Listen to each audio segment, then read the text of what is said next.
जय हिंद। आपका इस वीडियो में फिर से बहुत बहुत स्वागत है। हम देख रहे हैं क्रांति बैच और आप क्रांति बैच से जुड़े हुए हैं। इसमें यूपीएससी आरओ लोअर पीसीएस के लिए ये क्लासें चल रही हैं, जिसमें आप लगातार हमारे साथ बने हुए हैं और आप लगातार हमारे साथ बने रहिए।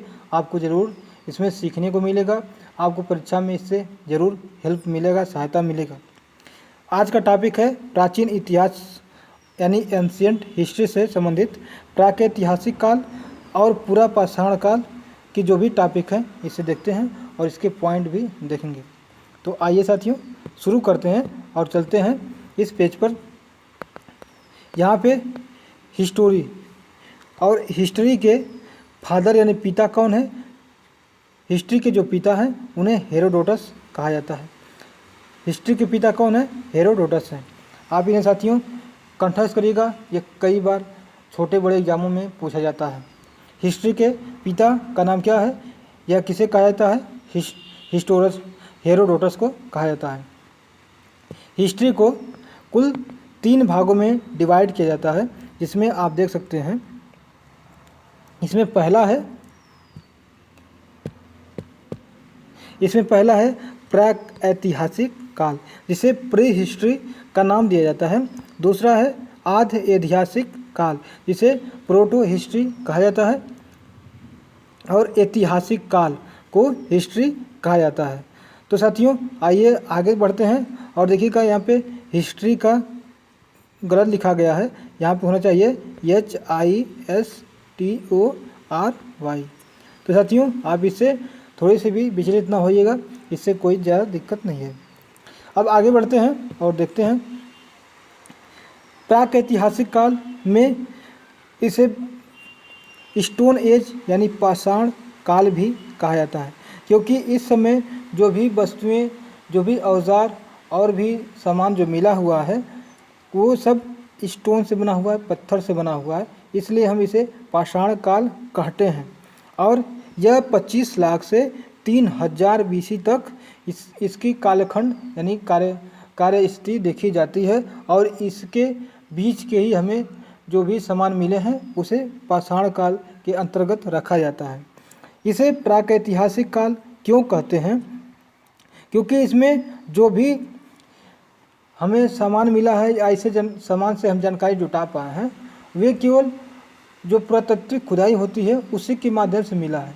इसमें कोई लिखित जानकारी या लिखित साक्ष्य नहीं मिला, क्योंकि इसके पहले यानी पाषाण काल या मान सकते हैं कि 25 लाख से 30,000 BC के बीच हमें कोई भी ऐसे लिखित साक्ष्य में जैसे कोई सिक्का न मिला है, न कोई ऐसे अभिलेख मिले हैं, और न ही कोई लिखा हुआ कहीं भी कोई बात या जानकारी लिखी गई है कि वे किस तरीके से रहते थे, उनका जीवन शैली कैसा था, या उनमें राजा हुआ करता था या नहीं, या कबीलियाई कैसे उनकी सिस्टम तरीका हुआ करता था, इसके बारे में हमें कुछ भी लिखित साक्ष्य नहीं है। इसलिए हम केवल अनुमान ही लगाते हैं कि ये पत्थर मिला हुआ है तो यह इस तरीके से इसका उपयोग करते रहे होंगे, और भी जानकारी इनसे प्राप्त अनुमान के आधार पर किया जाता है।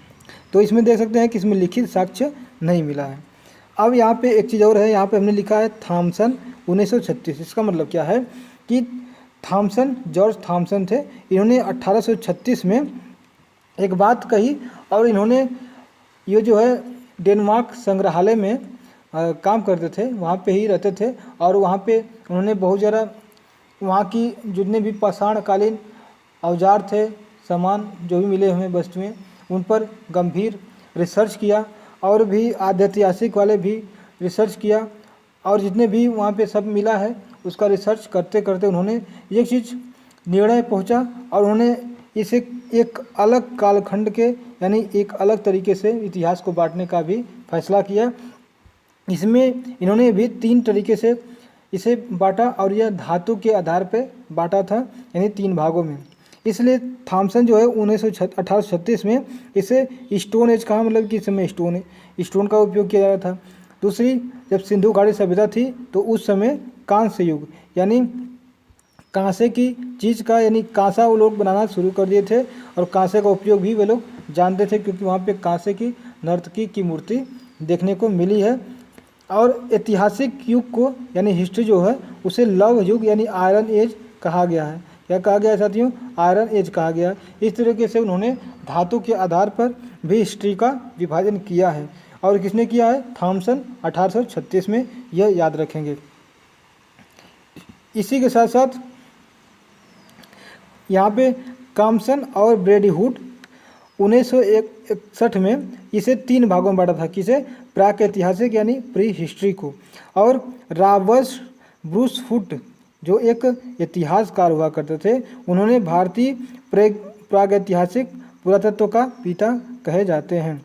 तो रॉबर्ट ब्रूस फुट को क्या कहा जाता है? भारतीय प्रागैतिहासिक पुरातत्व का पिता। इन्होंने बहुत ज़्यादा खोज करने में और अन्वेषण करने में सहायता इन्होंने की थी और भारत के बारे में बहुत सी जानकारी इनके माध्यम से जुटाई जा सकी।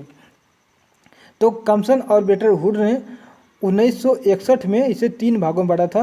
कौन कौन?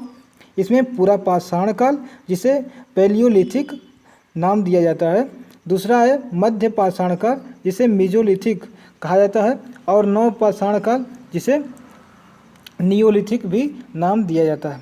तो साथियों आइए पूरा पाषाण काल को देखते हैं और आज पूरा पाषाण काल को ही केवल पढ़ेंगे, फिर कल जो है मध्य पाषाण काल देखेंगे।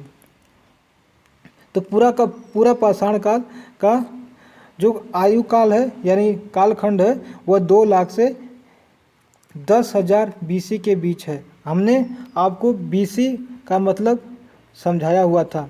इसे हम थोड़ा कलर चेंज कर लेते हैं ताकि आपको पूरे अच्छे तरीके से इसे दिखे। तो इसे BC क्या कहते? BC किसे कहते हैं? BC जो है 0 से पहले जो था उसे BC कहते हैं, जो समय है। और AD जो है 0 के बाद। 0 देखिए हमारा इस समय 2023 चल रहा है, तो चूँकि 2023 के पहले अगर जाएंगे तो आएगा 2022, 2020, फिर 2000 आएगा, 2000 से फिर 1900, 1800, 1700, ऐसे आते आते 1000 आएगा। 1000 के बाद फिर आगे आएंगे तो 800 हो जाएगा, 700, 600, फिर आएगा 100, फिर इसके बाद 0 भी आएगा। 0 आने के बाद फिर जब पीछे बढ़ेंगे 0 से तो उसे BC कहते हैं। तो इस तरीके से अगर BC में कोई चीज़ लिखा गया है 3000 BC और 2000 AD इधर है, ठीक है, तो इसका मतलब कि अगर आज से इसका पता किया जाए कि कितना पुराना है तो इसे 3000 ये और 2000 ये इनको जोड़ देंगे तो आ जाएगा 5000 BC। इस तरीके से हम AD और BC का महत्व समझते हैं। तो आइए चलते हैं आगे, और इसकी जानकारी हमें कब मिलती है? पूरा पाषाण काल में। तो पूरा पाषाण काल जो है 2 लाख से 10,000 BC के बीच माना जाता है। इस समय के लोग क्या करते थे, कैसे थे, इसके बारे में थोड़ा हम जानकारी इकट्ठा कर लेते हैं। इसमें जो लोग हुआ करते थे वे आखेटक यानी कि वे लोग शिकार किया करते थे, आखेट किया करते थे, इन्हें आखेटक कहते थे जो लोग शिकार करते हैं। और खाना बदोश यानी अपने भोजन के लिए एक स्थान से दूसरे स्थान तक जाते थे और खाने को इकट्ठा करते थे, और खाना ख़त्म होने के बाद फिर दूसरे जगह अपना बोरिया बिस्तर लेकर के फिर चल देते थे। तो इन्हें खाना बदोश कहा जाता था। ये लोग किस जाति के थे या किस प्रजाति के थे? तो इसमें देखा जाए तो ये लोग जो है नेग्रिटो जाति के हुआ करते थे। किस जाति के? नेग्रिटो जाति के हुआ करते थे। और इसमें कहाँ से कौन कौन से पत्थर या औजार पत्थर के जो भी मिले हुए हैं उसे दमा लेते हैं। तो पल्लवरन कहाँ पड़ता है? मद्रास में एक पूरा ऐतिहासिक स्थल है और यहाँ से कुल्हाड़ी का साक्ष्य मिला है। कुल्हाड़ी खुदाई में मिली है और इस कुल्हाड़ी का कार्बन डेटिंग यानी कार्बन 14 से कार्बन डेटिंग करते हैं, जिससे इसकी काल निर्धारण किया गया और इसे पूरा पाषाण काल में रखा गया और बताया गया कि ये जो कुल्हाड़ी है पूरा पाषाण से संबंधित है। यहाँ पे कुल्हाड़ी को कुठार भी कहते हैं, देख सकते हैं। और यहाँ पे मानव अस्थियाँ यानी मानव का कंकाल भी मिला है और यह भी कार्बन 14 से ही इसको अनुमान लगाया गया। अनुमान क्या? बिल्कुल एक्यूरेट इससे हमें समय आयु काल का पता चल जाता है। बोरी, बोरी जो है महाराष्ट्र में है। यही बोरीवली आप जो नाम सुनते हैं, बोरीवली, कांदीवली, यही सब बोरीवली है और यह महाराष्ट्र में पड़ता है, आप जानते ही हैं। और यहाँ से भी कंकाल के साक्ष्य मिले हैं जो पूरा पाषाण काल के हैं, पैलियोलिथिक काल के हैं। और हथनोरा जो होशंगाबाद में है और यह एमपी में पड़ता है, होशंगाबाद। और यहाँ पे हथनोरा नाम का पुरातात्विक स्थल है। यहाँ से भी पूरा पाषाण काल के अन्य चीज़ें मिली हुई, जैसे वहाँ पे पत्थर और हथियार जो भी पत्थर के थे, नुकीले थोड़े से ऐसे मिले हुए हैं। तो फिर आगे चलते हैं और इस जो पूरा पाषाण काल है इसे 3 भागों में डिवाइड किया गया है। इसमें कौन कौन सा है? एक लोअर यानी शुरुआती काल, मिडिल यानी मध्यकाल, अपर यानी सबसे अंत वाला काल, लास्ट वाला काल। इसके अपर के बाद ही मध्य पाषाण काल शुरू हो जाता है। जब लोअर पाषाण काल देखते हैं तो इसका जो समय यानी आयु काल निर्धारण किया जाता है 2 लाख से 150,000 BC, 150,000 BC कर सकते हैं, 2 लाख से 150,000 BC कर सकते हैं। और मिडिल वाला जो था यह 1050 BC से 350 BC के बीच था। कितने बीच तक? 350 BC तक था। और या 35 के तक था। और अपर वाला यह 35,000 से 10,000 BC के बीच था, यानी लास्ट वाला जो अपर पूरा पाषाण काल बोल सकते हैं या उच्च पाषाण काल बोल सकते हैं। देख लेते हैं लोअर मिडिल या लोअर पाषाण काल में क्या स्थिति थी या लोअर पूरा पाषाण काल में क्या क्या ऐसे चीज़ मिले हैं। तो इस समय कई सारी संस्कृति के बारे में भी जानकारी मिली है, जैसे सोहन संस्कृति, जोरवे संस्कृति, सिंधु अल्यूशियन संस्कृति, ये सब जितने भी संस्कृति हैं लोअर यानी इस समय से संबंधित है, यानी शुरुआती काल से संबंधित है, जो देखिए बहुत साल पुराने हैं, लगभग 2 लाख साल पुराने। इसको जो है बहुत ज़्यादा पुराना कह सकते हैं और सबसे शुरुआती समय का इसे निर्धारण करने का मतलब बात रख सकते हैं। और इस समय जो संस्कृति हुआ करती थी ये आप देख सकते हैं कि किस तरीके से जो है इनका निर्धारण किया जाना मतलब सही है और कैसे कैसे सोचिए इसको, मतलब किस तरीके से इसका तरीका किया गया था। और यहाँ पे सोहन संस्कृति जो है पाकिस्तान में है, अल्यूशियन संस्कृति जो है यह अमेरिका में पड़ता है। और ये देखिए मद्रास, ठीक है, यहाँ पे मद्रास से भी लोअर संस्कृति के बारे में बहुत सी चीज़ें मिली हुई हैं, या वहाँ पे पत्थर के औजार मिले हुए हैं। चित्तौड़गढ़ से जो है भी दोनों जगह की जो चीज़ें मिली हैं, जैसे सोहन संस्कृति की जो भी चीज़ें हैं, अल्यूशियन संस्कृति की जो भी चीज़ें हैं वह चित्तौड़गढ़ से भी मिली हुई हैं। इस तरीके से समझ सकते हैं कि ये दोनों चीज़ें जो है इसी से संबंधित हैं। आग की खोज इसी संस्कृति में की गई थी, यानी लोअर यानी शुरुआती काल में ही आग की खोज की गई थी। लेकिन भारत की बात की जाए तो भारत में आग की खोज नवपाषाण काल में हुई थी। भारत में इसका उपयोग नवपाषाण काल में होने लगा था। साथियों, एक चीज़ हमसे गलती हो सकती है, हो गई होगी, क्योंकि अल्यूशियन जो संस्कृति है वह मद्रास में है, वह मद्रास के एक क्षेत्र में आता है। वहाँ पे अल्यूशियन संस्कृति पाई जाती थी, सोहन संस्कृति पाकिस्तान में पाई जाती थी। यह हम जरूर इसको जोरवे संस्कृति भी हुआ करती थी, ये भी हमारे भारत में ही पाई जाती थी। और इस तरीके से चित्तौड़गढ़ में जो है दोनों संस्कृति हमें देखने को मिली थी, जैसे सोहन संस्कृति और अल्यूशियन संस्कृति। इसके बाद जो है हम मिडिल यानी इसे मध्य पूरा पाषाण काल देख लेते हैं। इस समय जो है हमें और भी जानकारी मिलती है, जैसे क्वार्टज की कुछ पत्थर ये सब मिले हैं, गणासा मिला है, कुठार मिला है, पुष्कर जो झील है या पवार, ये सब चीज़ें हैं, यह मिडिल यानी मध्य पाषाण काल में यानी मध्य पूरा पाषाण काल में मिला है। फिर अपर यानी उच्च पूरा पाषाण काल यानी पूरा पाषाण काल का लास्ट ये समय था। इस समय इसकी स्थिति यानी कालखंड क्या था, ये 35,000 से 10,000 BC के बीच या शुरुआत हुआ था, या इस समय के बीच इसको माना जाता है। इस समय कौन कौन सी चीज़ें मिली थी हमें ये देख लेते हैं। यहाँ पे ब्लेड मिला था, छुरी मिली थी, यानी नुकीली चीज़ें यहाँ पे मिली थी, जिससे ये लोग इसका उपयोग कपड़े को सीने में या पत्ते उत्ते को सी करके एक पहनने के लिए वस्त्र बनाने में इसका प्रयोग करते थे, या और भी चीज़ें जैसे किसी पेड़ की छाल को भी सी करके उसको पहनने के लिए उपयोग करते थे, या किसी को मारने के लिए, किसी को चीरने के लिए, किसी अपने शिकार को इनका प्रयोग करते थे। बेलन घाटी, बेलन घाटी यूपी में पड़ता है, जो इलाहाबाद के आसपास के क्षेत्र में आता है, इलाहाबाद के ही बगल में है। और यह बेलन घाटी में भी यहाँ पे हड्डी की माता देवी मिली है।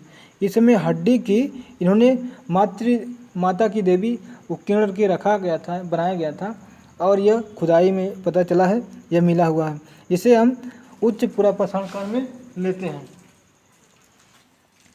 फिर विलासुरग्राम, विलासुरग्राम जो है यह कर्नूल में है, यानी आंध्र प्रदेश में है। विलासुरग्राम जो है कर्नूल यानी आंध्र प्रदेश में है। यहाँ से चूल्हा मिला हुआ है, चूल्हा है जो उच्च पुरापाषाण काल या अपर पुरापाषाण काल से संबंधित है। यहाँ पे बांदा जो उत्तर प्रदेश में है, शुतुरमुर्ग के अंडा पर चित्र मिला हुआ है। शुतुरमुर्ग के अंडा पर चित्र मिला हुआ कहाँ पे? बांदा से मिला हुआ है। सोचिए साथियों कितना ज़्यादा ये लोग मतलब इस तरीके से चित्रकारी में विश्वास करते थे, या चित्रकारी करने का लोग प्रयास शुरू कर दिए थे, और इनके बारे में इस तरीके से जानकारी जुटाने में हमें सफलता मिलती है। और भीमबेटका जो रायसेन जिला में है, मध्य प्रदेश में, और यहाँ भी कई सारे शैल चित्र मिले हैं, यानी गुफा के दीवारों पर चित्र बने हुए मिले हैं। इसे हम भीमबेटका का चित्र शैल चित्र भी कहते हैं। यहाँ पे हमने आपको दिखाया था पिछले वीडियो में, उसमें कौन कौन से चित्र देखे गए हैं जिसमें शिकार करते हुए चित्र बनाए गए थे, और ये सब देखने को मिला है। साथियों आज के लिए बस इतना ही, और मिलेंगे फिर अगले वीडियो में, और पढ़ेंगे मध्य पाषाण काल यानी मेसोलिथिक, जो कि 3000 BC तक BC शुरू होता है और आता है आगे 3000 BC के बीच में आता है। तो साथियों आज के लिए बस इतना है, मिलेंगे अगले वीडियो में। जय हिंद।